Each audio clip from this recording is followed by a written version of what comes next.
Hello one and all, my name is Rio and welcome back to another matchday preview. So Chester FC's wait for our first win of the new season goes on, because tomorrow we do make the journey down to Worcestershire to take on Kidderminster Harriers away in what will be our second match in only 3 days, due to it being the bank holiday weekend. So given our opponents are still unbeaten so far in the league, I do think it will be our toughest clash out of our August bank holiday doubleheader. Although our recent record at Agborough, where we do travel to tomorrow, does make for sound reading, so thankfully there is a little bit of hope for us. Although we have made a really poor start, if we do somehow manage to record a win tomorrow, then I do believe 4 points from the bank holiday would make for a good return. However, if we do fail to win tomorrow, then it would simply not be good enough. So I do look forward to going down to Kiddy tomorrow, because believe it or not, it will be my 4th visit to Agborough, so I do look forward to it, given Kidderminster is one of my favourite away days. So hopefully we will make it 3 wins in a row at Agborough, which would make for really good reading. So hopefully we can take a really good following tomorrow, because we do usually take a healthy following, a contingent of at least 400. So although we have made a really disappointing start thus far, our players still deserve to be supported throughout the entire game. So I really cannot wait now. Should be a really good away day out. So anyway, my match day preview will be coming up right now, including our head-to-head record against Kidderminster, form guides, a key Kidderminster player to look out for, plus much more. So please stay tuned, and also if you do enjoy my video for today, please like, subscribe, and also comment down your thoughts or predictions for the game below. So without further ado, let's get into my preview right now. Enjoy. Come on, Chester. Please tell me now. Please. We did portray some glimpses of improvement against Gateshead only a day ago. However, we do have to be converting those brief spells into 90-minute performances, otherwise we will not go anywhere. So, of course, anyway, our last match was only yesterday, where we drew 1-1 at home against Gateshead in what was a rather strange encounter, given I do think we were so poor for most of the game. However, we were saved deep into injury time with a really late equaliser right at the death. So anyway, to begin with, I do think the opening half was rather dire from us, because the Heed Army outplayed us, while we had absolutely nothing up front, with us barely registering a single shot. Even though Gateshead dominated proceedings, we were excellent in defence, which was why we did head into the half-time interval still on level terms. Meanwhile, our showing in the second period was still rather frustrating, but to be fair, we did implement a lot of determination to equalise right at the very death. On the approach to the hour mark, Robbie Tinkler made it 1-0 to Gateshead by latching onto a loose ball following a great save by Louis Gray in the build-up. With 15 minutes of normal time left, George Waring was hauled down inside the penalty area, which resulted in us being awarded with a penalty. Unfortunately, Darren Stevenson was unable to capitalise for us because his horrific penalty was straight at Gateshead goalie Jacob Chapman. To make up for that though, Luke Williams was sent off for Gateshead with only 4 minutes of the 90 to go for a poor tackle on Luke Clark. We made our numerical advantage count because in the final minute of injury time, a Declan Weeks cross was turned in by Gateshead player Louis Story with his own goal, making it 1-0 to ensure we avoided a second straight home defeat. So I do think, in my opinion, it was daylight robbery, but we do need every bit of luck this campaign. So hopefully that will be a turning point for us.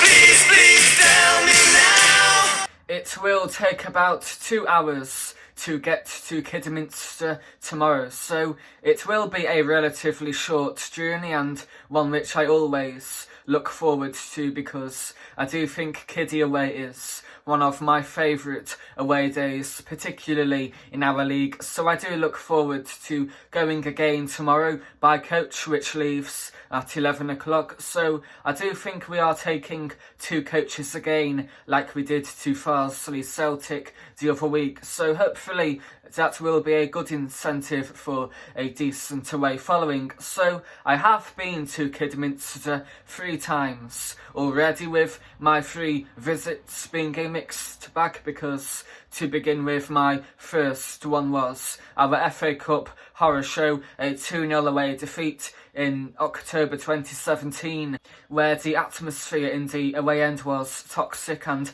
rightly so, given we were singing "You're not fit to wear the shirt" and "You don't know what you're doing," etc. So it was an absolutely awful away day, one of the worst performances I have ever witnessed following Chester, while my second journey to Agborough was equally as bad, which was a 4-1 away defeat in February 2019 under Bernard Johners. So we were shocking that day, even though we were 1-0 up, but thankfully my previous one was a lot much more cheerful, where we won 1-0 in August 2019, so a few months later, where Matty Hughes scored a really good goal to win us the game. So my most recent journey to Agborough was a cheerful one, so hopefully it will be more of the same tomorrow. So anyway, I really cannot wait for tomorrow, and of course, like I alluded to,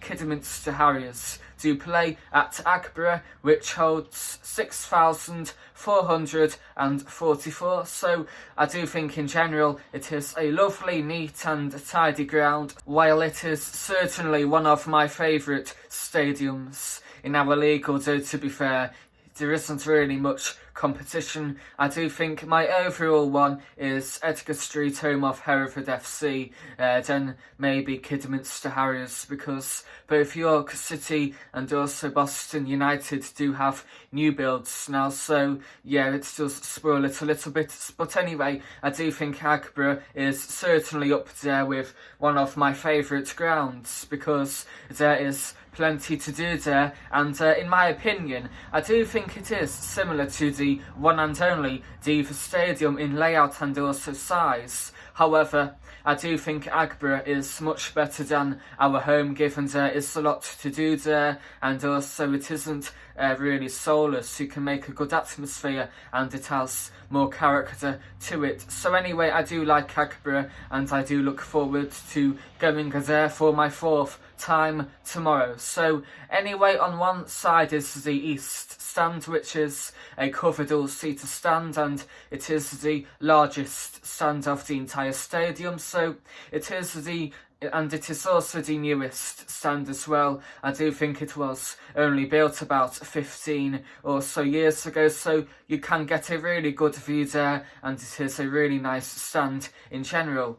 Meanwhile, opposite to that is the EBC Group stand, which again is another covered all-seater stand. However, it is smaller in size to the former, although it is again still a decent stand due to the back of it. You do have a lot of corporate and also hospitality suites and also boxes, and also quite interestingly, an interesting feature of the EBC Group stand is both of the home and also the away dugouts are merged into the stand itself by a brick wall, which is really similar to Old Trafford, where both of the dugouts are essentially brick walls, really merged into the main stand, which is a rather interesting feature of Agborough. And also rather interestingly, like I will mention later on, Kidderminster did in fact play a Manchester United team a few weeks ago, which is rather obscure. Meanwhile, behind one goal you do have the 5-star windows stand, which is a covered terrace where you can make a good atmosphere, and also it is the home terrace. And I do think in general, out of all of the home ends in our league, I do think Kidderminster's is certainly up there with one of the best. And also I do think, although the Diva is rather, soulless, I do think the Harry Mac is also a really good home end, and I am rather grateful for it because you can make a good atmosphere over into Harry Mac. So you do have a good terrace at Kiddie, and finally behind the other goal you do have the South Stand terrace, which is a really similar affair to the previous one. However, one difference is right in the middle of the terrace, so it is again a covered terrace. You do have a large segregation fence to separate the home supporters from the away supporters. If needed, though, Kiddie don't really open that terrace too much, only if a team does take a good away following. However, due to us being a really big club for our league, thankfully, whenever we do play Kiddie away, Kidderminster are generous in opening the away terrace to us. So anyway, I do think tomorrow's game will certainly be segregated because my 3 other visits have contained segregation. So anyway, we will be allocated, I do think, half of the South Stand terrace and also roughly 1/5 of the East Stand for any supporters who do need to be seated. So I do look forward to it now, one of my favourite away days, so hopefully our lads will put on a big performance on the pitch so we can come home with a major 3 points. Please tell me now. Kidderminster Harriers have made an excellent start to the new campaign, with the home side sat high up in 3rd place, undefeated. Harriers caused a major shock on the opening day by beating York City 2-1 away at their brand new home stadium before battering Blythe Spartans 3-0 in their opening home match.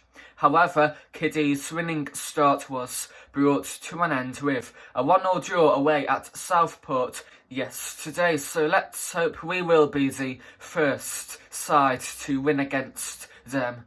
Meanwhile, the Worcestershire outfit also made a brilliant start last campaign before an inconsistent second half of a really short season saw them drop from 2nd to 5th. Obviously, last campaign was brought to an early end due to COVID issues, but in spite of that, the Carpet Men were still in a comfortable playoff position. Therefore, I do expect them to be challenging near the top end once again this season, because the home side do look to make a return back to the National League. We will also be up against one former Seal over at Agborough tomorrow afternoon in Niall Bell. So striker Niall initially joined us on loan from Rochdale in January 2016, where he failed to make a mark here, hence he was recalled by Rochdale in March 2016. Meanwhile, in May 2017, Niall rejoined us for another loan spell, this time from Gateshead, where, other than a stunning goal against Port Vale in a pre-season game, he was really disappointing before he did return to Gateshead in January 2018. Finally, in June of this year, Niall signed for Kidderminster Harriers as a free agent following his earlier release from Stockport County, and he has been at Kiddy ever since.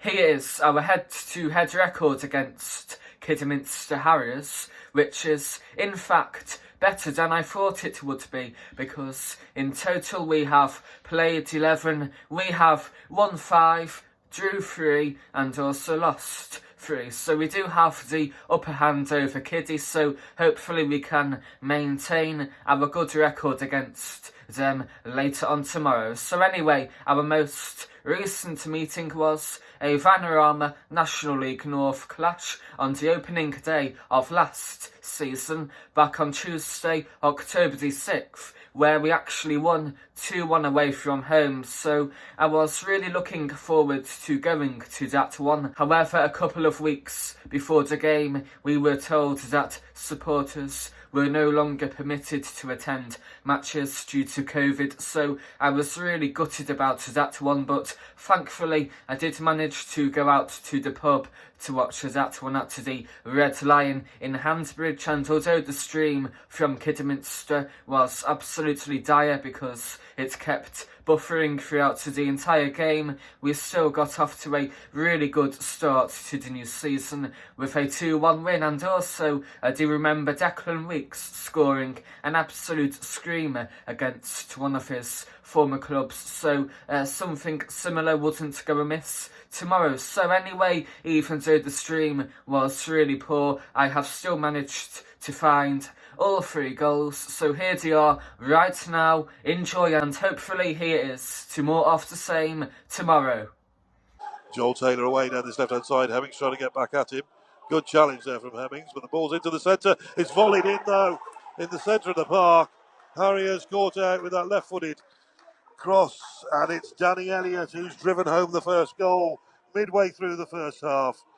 Taylor combining with Baresh down this near side.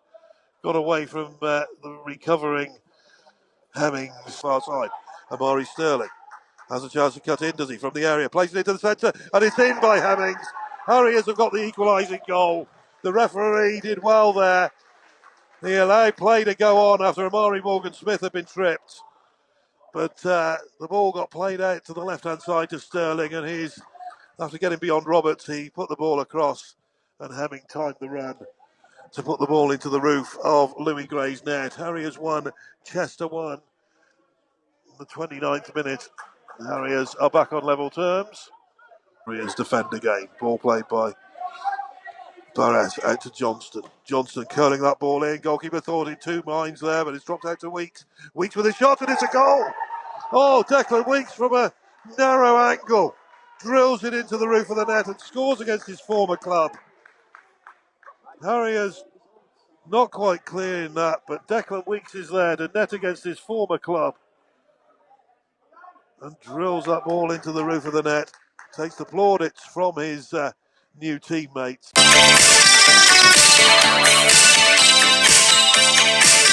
Our last match was only yesterday, where we drew 1-1 at home against Gateshead in what was a really weird game, because even though we scored so late on to equalise, I do think it was undeserved and a case of papering over the cracks, really, because I do think Gateshead were by far the better team. They played some superb football, and I do think they were really unlucky. However, given we have made a really disappointing beginning to our new campaign. Hopefully that little bit of luck will hopefully be a turning point for us now, because we do need to have a kick up our backside now, because we cannot afford to be complacent this early on and expect to win every match in the run-in later on in the campaign. So to begin with, I do think the opening half was really average from us, because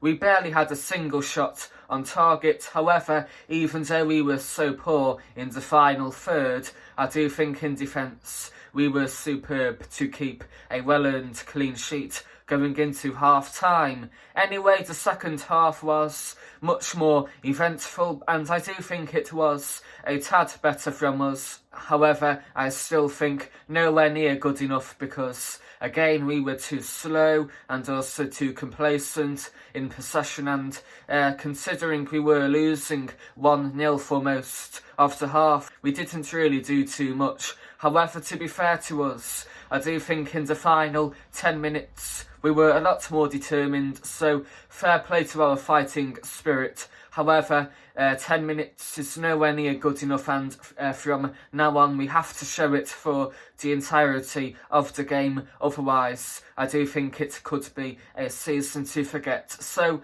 anyway, on the hour mark, it was Gateshead who made it 1-0 courtesy of Robbie Tinkler.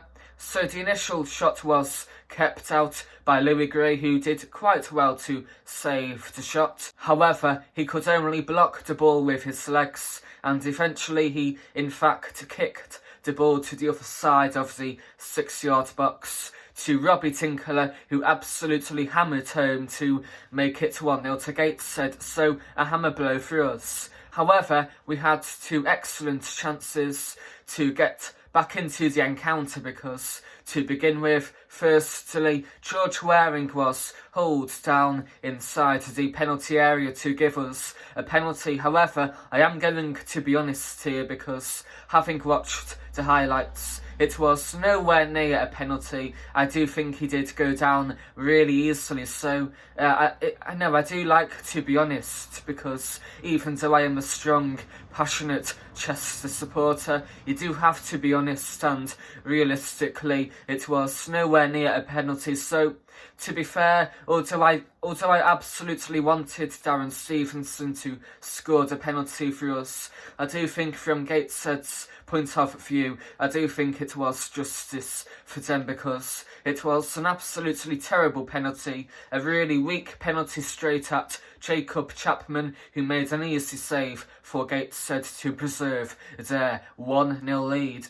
However, we were gave another absolutely fantastic chance to get back into the game, because Luke Williams got sent off for Gateshead, and this time I do think the referee made the correct decision, because it was a really reckless, clumsy tackle on Luke Clark, so a needless challenge, and thankfully for us, we were given a numerical advantage, and thankfully things got even better for us, because deep into added time in the final minute, we eventually got an equaliser in the 97th minute, courtesy of an own goal by Louis Story for Gateshead, because a decent ball by our Declan Weeks went into the far post. However, it was Louis Story who kicked the ball the wrong way into the back of the net to bundle over the line for us to make it 1-0. So I do think in the end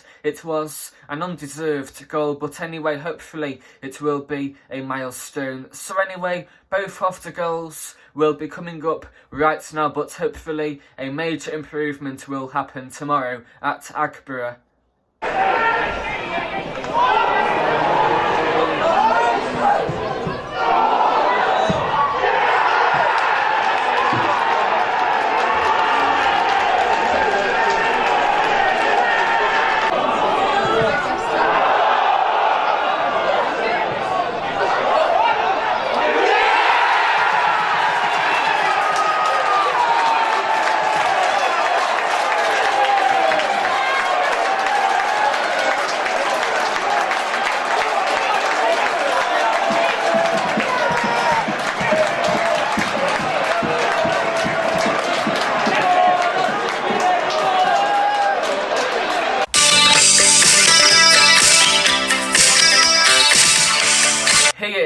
Kidderminster Harriers' recent form, which is relatively good given they have played 5, won 2, drew 2 and also lost only once, which is quite good going into tomorrow. So anyway, to begin with, back on Tuesday, August the 3rd, in their penultimate pre-season friendly, or also their final away pre-season friendly, Kiddy began their recent form in a bad way, given they got beat 2-0 away at Worcester City. However, thankfully for our opponents, they are unbeaten in their last 4, so they are coming into tomorrow in a good vein of form. So anyway, to begin with, only a few days later on Friday, August the 6th, in their final pre-season encounter, Kiddy drew 2-2 at home against a Manchester United 11, given Man United and Kiddy do have a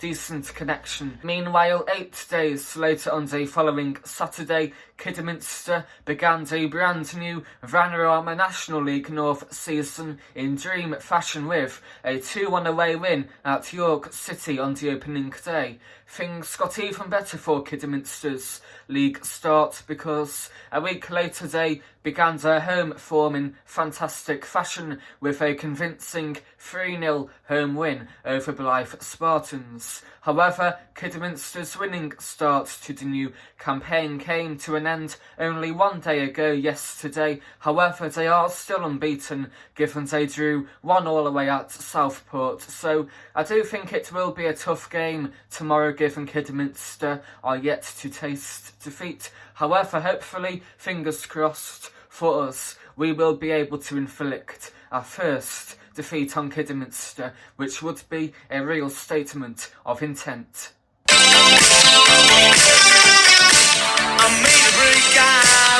Meanwhile, here's our form going into tomorrow's clash, which is nowhere near good enough at all, given we have played 5, won 0, drew 3 and also lost 2, so big improvements are needed if we are to make a promotion push.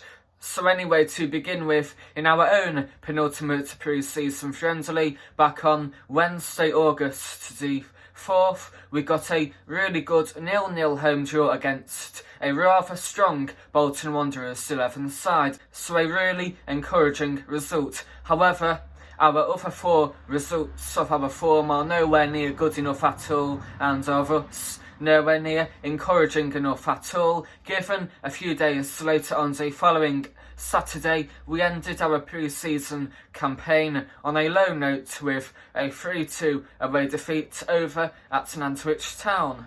We had a 2-week break after that because we did have a COVID outbreak amongst our team, so eventually our new Vanarama National League North campaign finally got underway back on the 21st of August with a 2-2 away draw at Farsley Celtic, which I did think was a relatively decent start. However, ever since, we have been unable to build on that, given our opening home match a week ago was a shocking 3-0 home defeat over Curzon Ashton, while only a day ago our final match of our form guide was a 1-1 home draw against Gateshead, which I don't think really is the end of the world. However, if we are to at least have something to shout about, we definitely do have to win tomorrow, because I do think if we can record 4 points over the bank holiday weekend, I do think that would be rather good. However, if we do fail to win, then I do think a big wake-up call is needed.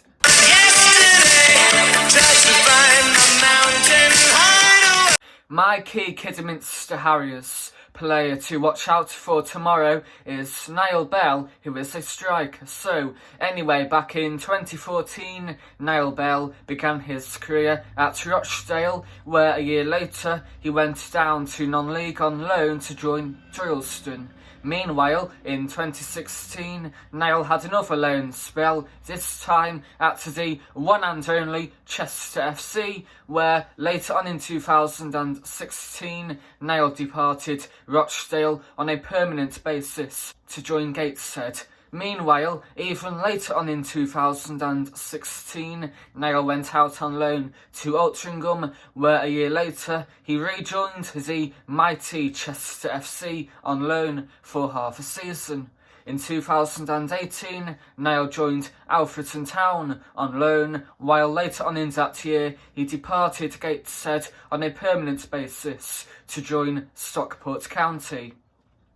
2 years later he joined FC Halifax Town on loan, where early on this year he joined Altrincham on loan. However, he did eventually depart Stockport on a permanent basis, where he was released. And a few weeks ago, Niall did join Kidderminster Harriers on a permanent basis, which is where he has been at ever since.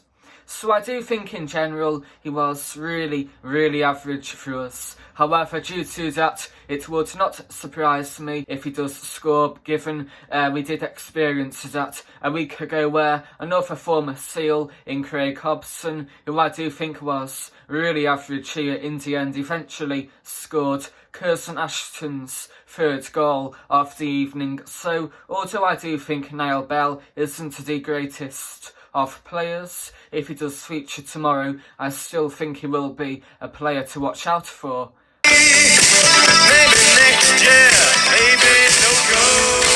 My score prediction for tomorrow's encounter is Kidderminster Harriers 2, Chester FC 1. So it is really rare I do predict us to get beat. However, I do have to be really realistic, because even though I am such a passionate supporter by going to every game, singing, showing off my support every week, I do have to be realistic now, and I do think we will get beat, because although our record at Agborough in recent years is so much more better, we have so many injuries now. We have about 6 key players missing out now, so I do think realistically we haven't really got a chance. So I'm not really confident at all, and given Kiddy, I do think we'll be in and around the playoff places, and also they are still yet to taste defeat.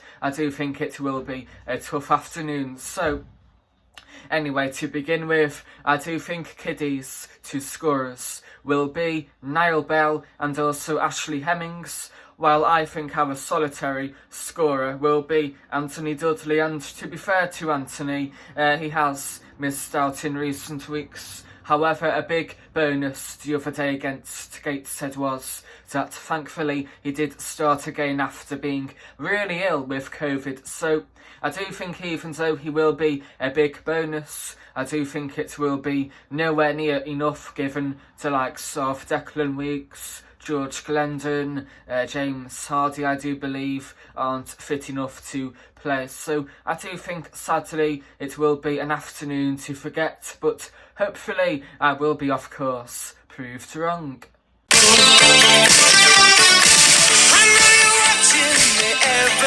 I reckon it will take a couple of weeks for us to return to our usual selves. Therefore, we probably will have to suffer more pain until things do become much more better for us. We usually take good numbers to Kiddy of 400 plus, but I do think our away following may suffer as a result of a bad opening week. So in general, it isn't a great time to be a Seal at the moment, but that said, I will still be travelling down to Agborough tomorrow for my 4th visit, in the hope we will record our 3rd consecutive win there. So although I do think we will lose, hopefully come 5 o'clock tomorrow, I will be really wrong. So anyway, of course, like I mentioned, I will be off to Kiddy tomorrow, so look out for my match day vlog, which will be out after the match. So